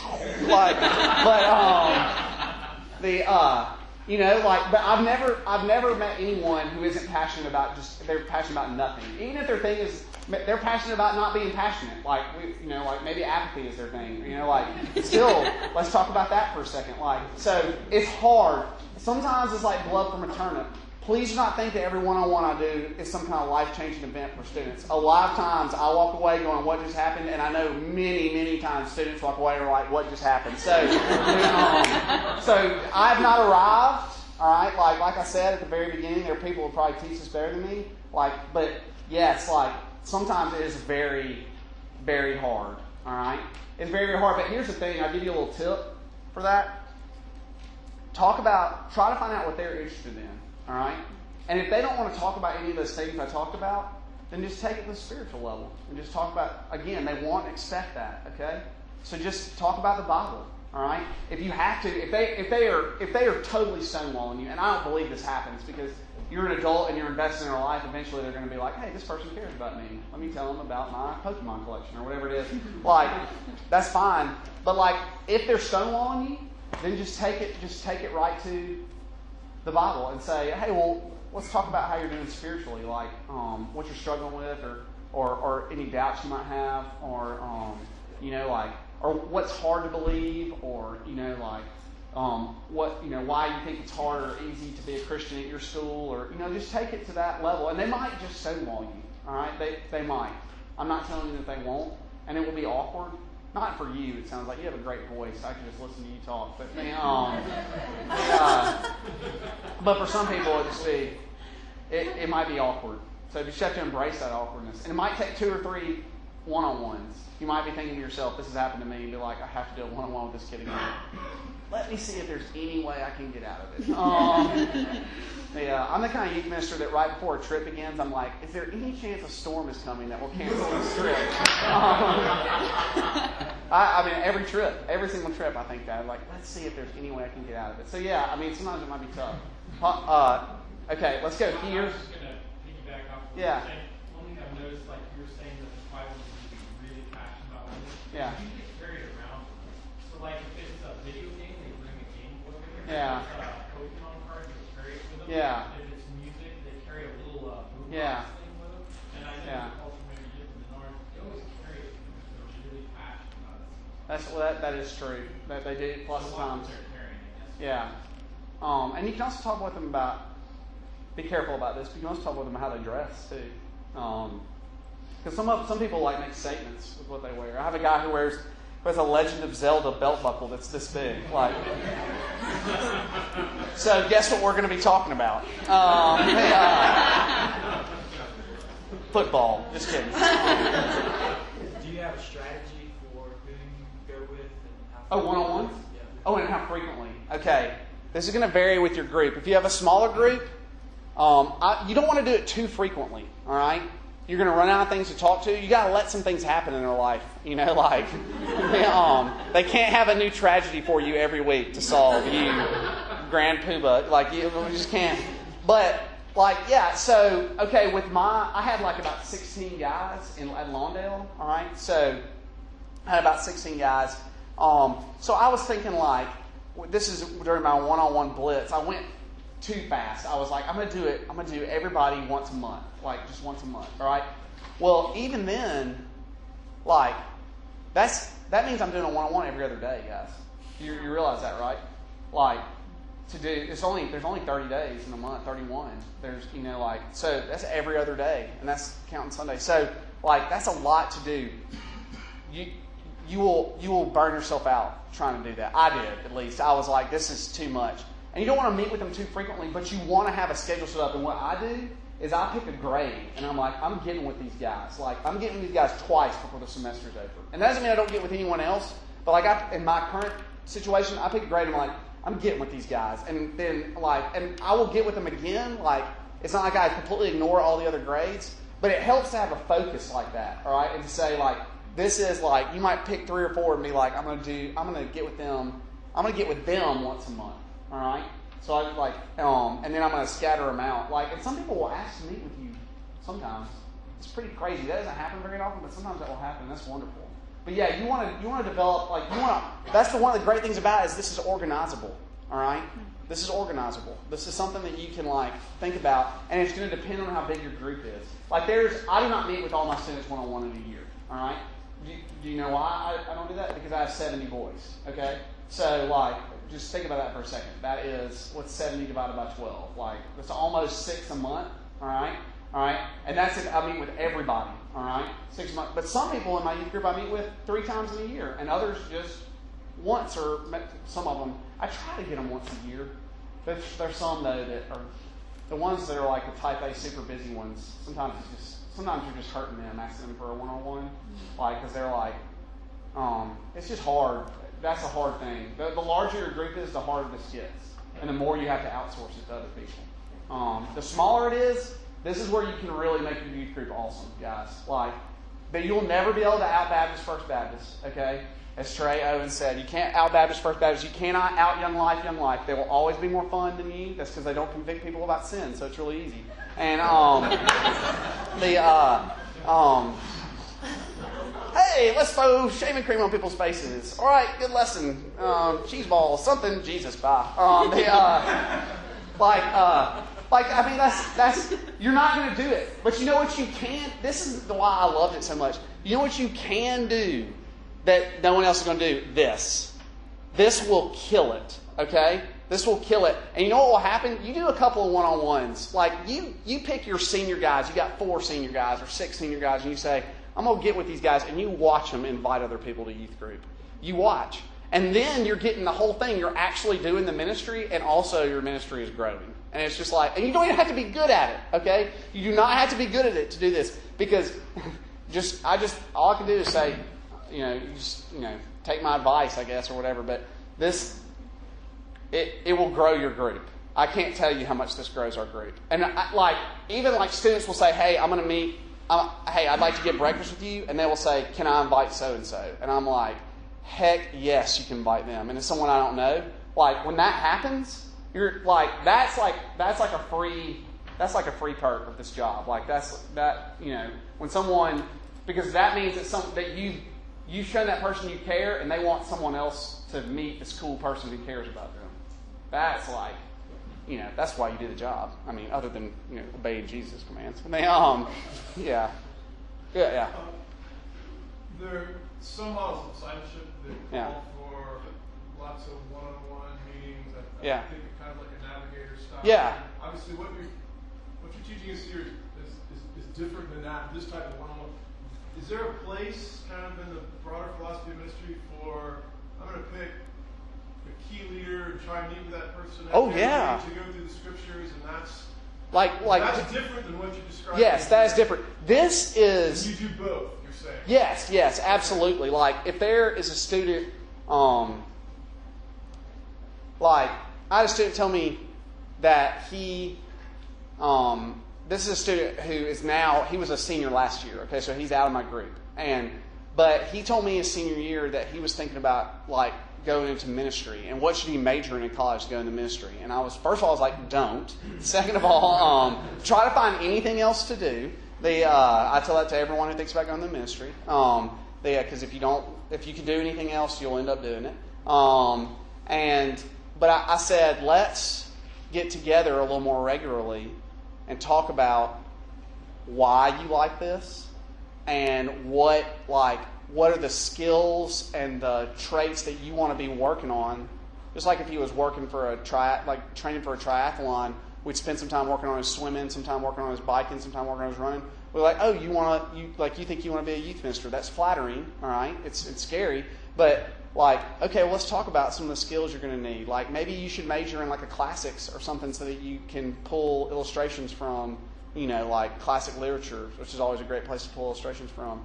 Or maybe you need to spend some time. How is your prayer life? Not only is ministry going to tax your prayer life for yourself and your family, but you're going to be picking up all these other people's burdens, all right, and carrying them with them. So let's work on that. So yes, there's that side of it too. That is separate from this. All right. What we're talking about might lead to that, but this is not that. All right, because not everybody needs that kind of you can't give that kind of attention to everybody, and not everybody needs that kind of attention either. Does that make sense? Yeah. Yeah. These other conversations, you're obviously structuring much more. You're having a lot more input. You're saying. Yeah. Yeah, that's not a one-on-one. You're not doing any investigating there. You're or you're maybe doing some, but it's not the same way. And there you're look, let's learn how to do this together. Let's learn how to pray through the Psalms together. That's a completely different. That's what I would call just standard discipleship. And this is baby discipleship. What I'm talking about. This is the beginning of that. Hopefully, some people, Let's see. Oh, guys, man, I thought we were going to be done at 4:15. I'm going to be honest. I had nothing in my notes. I've just been spitballing this whole time. No, there's an outline. Any other things? Any other questions? I got like one or two more things to say, and then we'll be done. I've got to fix my computer so I don't have to put my password in every single time. Last thing. They want to be asked to do this. I asked Mary Cam, I said, Mary Cam, write out for me like a couple of things about one-on-ones, just your thoughts. And she wrote them out. And the last thing she wrote this. I remember being in high school, and she grew up in our church, and the person who had her job before her, she said, the cool youth leader called me and asked me just to get breakfast. And I thought, this is awesome. That was the first thing I thought, is like, this is so cool that they asked me. And I think if Mary Cam was here, she's like me in this regard. Like, some people like are scared to ask. They would just rather be asked to like a group event than like organize it, because there's the risk that people will like turn you down. And I think if she was here, she would say that. And I'm definitely that way too, which makes this all the harder. But like, when they want to be asked, they want this. All right, like even if they say that they don't. All right, even if they act like they don't, they want you to invest in their lives, and this is an easy way to do it. All right, it's an easy way to do it. So they want to do it. And last thing, if they bail on you, it's not personal. All right. Sometimes these kids are already super busy. All right, and sometimes they're going to bail on you, or you're going to get stood up. Look, let's stop the recording for a second.